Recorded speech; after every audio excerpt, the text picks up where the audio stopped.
Au-dessus des puissances, au-dessus des rois, au-dessus de la nature et de la création,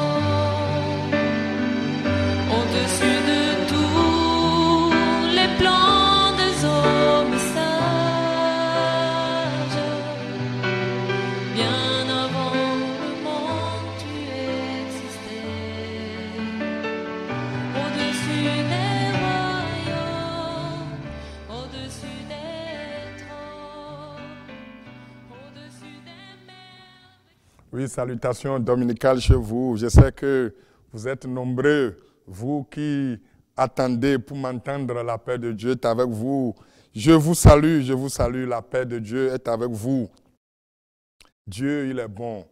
Dieu, il est merveilleux. Dieu, il est glorieux. Ce n'est pas après ta mort que tu vas jouir de la miséricorde de Dieu. C'est ici et maintenant. C'est pendant que tu vis. La miséricorde de Dieu, c'est pendant que tu vis. Ce n'est pas après ta mort que les gens vont commencer par implorer Dieu pour toi. La miséricorde de Dieu surpasse tout jugement. La miséricorde de Dieu annule toute condamnation.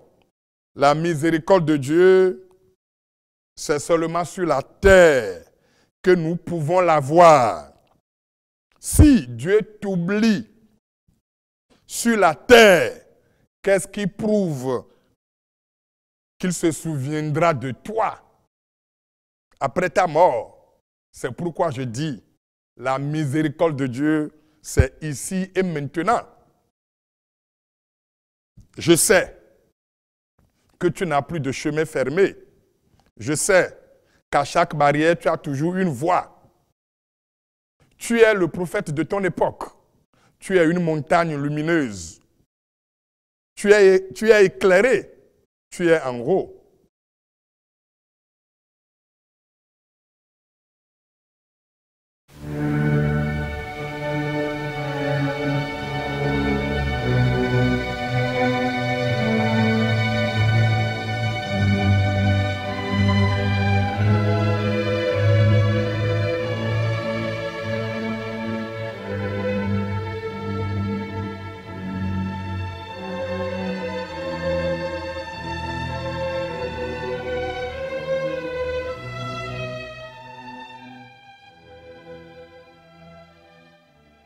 Oui, je suis venu ce matin chez toi pour te poser cette question.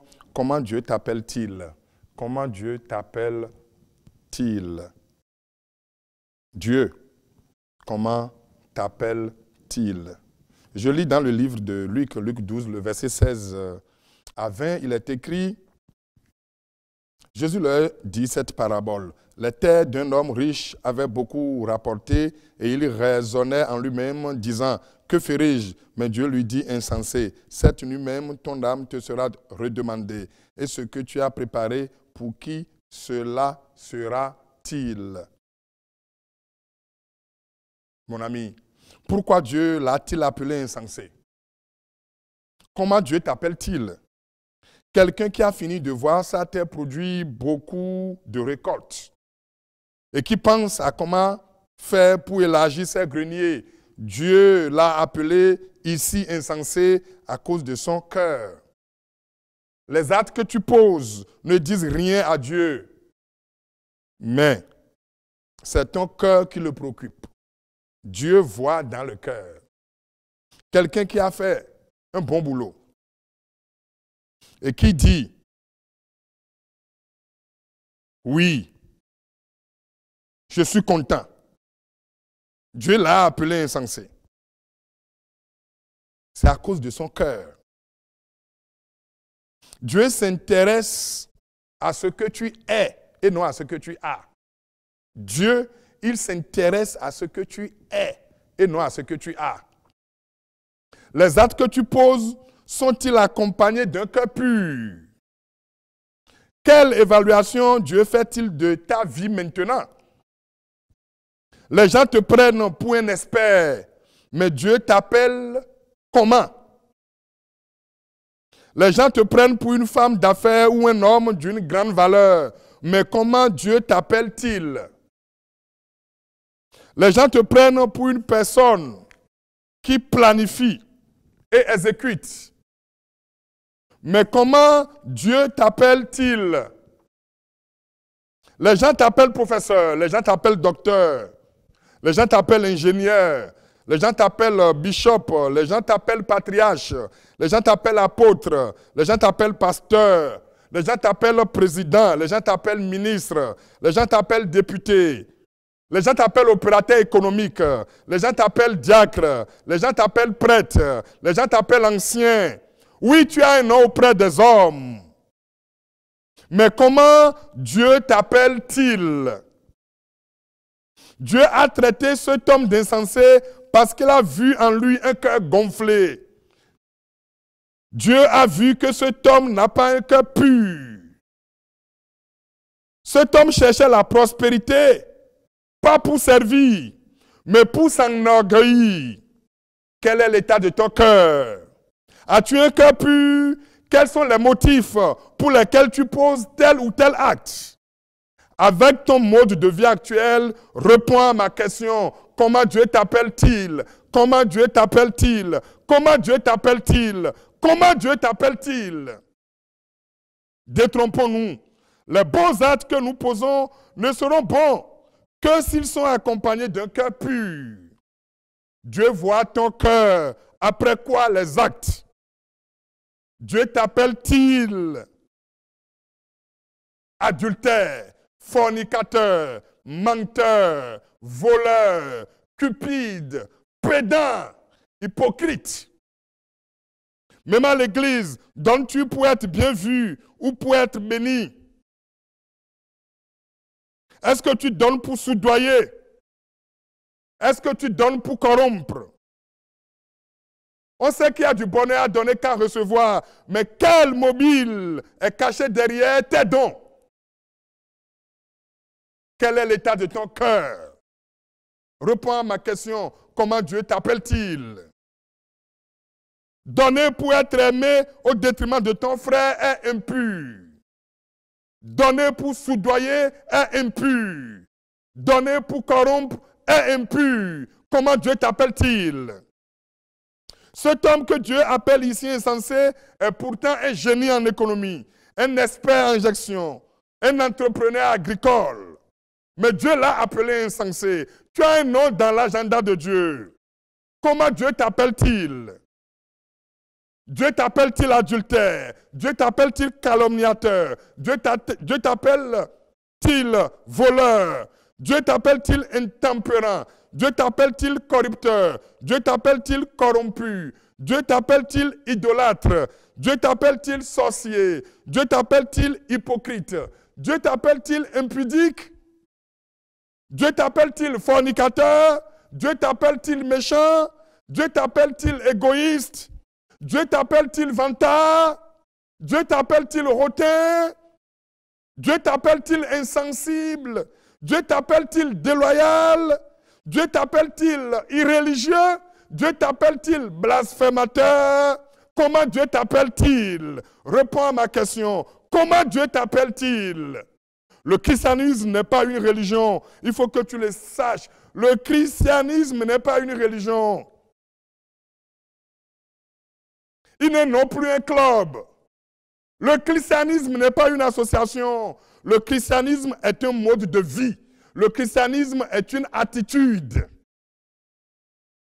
Vas-tu à l'église alors que dans ta vie cachée, il se passe des choses? Oui. Comment Dieu t'appelle-t-il? L'hypocrisie est une mauvaise chose. Change maintenant de comportement. Dieu s'intéresse à ce que tu es qu'à ce que tu fais. Je dis bien, Dieu s'intéresse à ce que tu es qu'à ce que tu fais. Tu as des titres, tu as des grades, mais Dieu s'intéresse à ce que tu es et non à ce que tu as. et non à ce que tu fais. Le souvenir que vous laissez après votre mort dépendra de la manière dont vous auriez vécu au milieu de vos semblables. Les gens n'ont pas le temps de s'occuper de leur âme. Ils s'occupent de tout sauf eux-mêmes. Le premier avocat, c'est ta crédibilité. Tu as des visions, tu as des ambitions. Mais seule ta crédibilité t'y conduira. Sois crédible, sois honnête. Quand des gens parlent de toi, que cela soit suivi de vrais témoignages. Mon frère, continues-tu à rester passif alors que c'est le moment de réfléchir sur ton avenir, sur ce que sera ton âme après la mort? Continue de réaliser maintenant que tu as besoin de connaître comment Dieu t'appelle. Cela t'amènera à te dépouiller de tout. Ce qui ne glorifie pas le nom de Dieu doit être détruit. Si tu es quelque chose au dehors, sois la même chose au dedans. Une position occupée par l'hypocrisie et le torpillage de l'autre finit par un écroulement. Je vais te le répéter. Une position occupée par l'hypocrisie et le torpillage de l'autre finit par un écroulement cuisant. Et le leader qui vit dans le favoritisme et le népotisme finit le dos au mur. Quand tu diriges dans le favoritisme et le népotisme, tu finiras le dos au mur. Comment Dieu t'appelle-t-il? Si dans votre jeunesse, vous n'apportez rien dans le développement de l'autre, dans votre vieillesse, vous ne trouverez personne pour vous être redevable. Le riche qu'on a fait est plus redevable que le riche qu'on a croisé. Peux-tu maintenant changer de direction? Ce que l'homme devient dans la vie, c'est essentiellement ce qu'il est en lui-même. Tu as aujourd'hui peut-être une réputation auprès des gens, mais qu'est-ce que Dieu dit de toi? Je veux te rappeler que le temps file. Le temps, il file. Le temps file. Si je lis dans le livre de Psaume 90, le verset 10 à 12, il est écrit « Le jour de nos années s'élève à 70 ans, et pour les plus robustes à 80 ans, et l'orgueil qui l'entire n'est que peine et misère. Car il passe vite, et nous nous envolons. Enseigne-nous à bien compter nos jours, afin que nous appliquions notre cœur à la sagesse. » Le temps file. Oui, le paradis est une éternité et la terre est une éphémérité. Je suppose que tu as 60 ans, tu pourras encore vivre pendant 20 ans. Je suppose que tu as 50 ans, tu pourras vivre encore 30 ans. Selon le livre des Psaumes, je suppose que tu as 20 ans, tu pourras vivre encore 60 ans. Selon le livre des Psaumes 90, je suppose que tu as 15 ans, tu pourras vivre encore 65 ans. Ces chiffres présument que tu vivras jusqu'à l'âge de 80 ans, selon le psalmiste. Mais si tu n'as jamais visité un cimetière, tu as dû remarquer qu'il y a des tombes des gens de différentes classes d'âge. 1 mois, 1 an, 5 ans, 15 ans, 20 ans, 30 ans, 60 ans, 80 ans. Si tu avais regardé attentivement, tu aurais vu qu'il y avait une tombe de quelqu'un qui était mort à ton âge actuel. Un enfant qui naît aujourd'hui est déjà vieux pour mourir demain. C'est pourquoi il faut préparer son avenir. Il faut préparer sa vie. Maintenant que tu es sur la terre, prépare-toi à la rencontre de ton Dieu. Tu es déjà assez vieux pour mourir demain. C'est pourquoi, si tu crois que Jésus-Christ t'aide à venir, La mort ne tardera pas quant à elle à arriver. On peut mourir de façon soudaine, comme on peut mourir d'une maladie connue. Chaque minute qui passe te rapproche de ta mort. Tu es donc un mourant. Tu commences par mourir le jour où ton premier anniversaire a été célébré. Les années qui te restent sont moins nombreuses aujourd'hui qu'hier.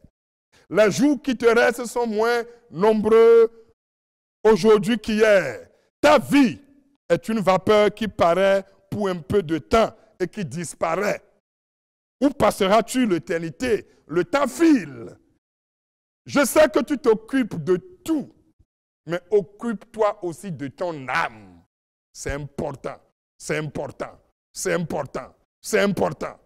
Tu t'occupes de tout, mais occupe-toi aussi de ton âme. À très bientôt. Au-dessus des puissances, au-dessus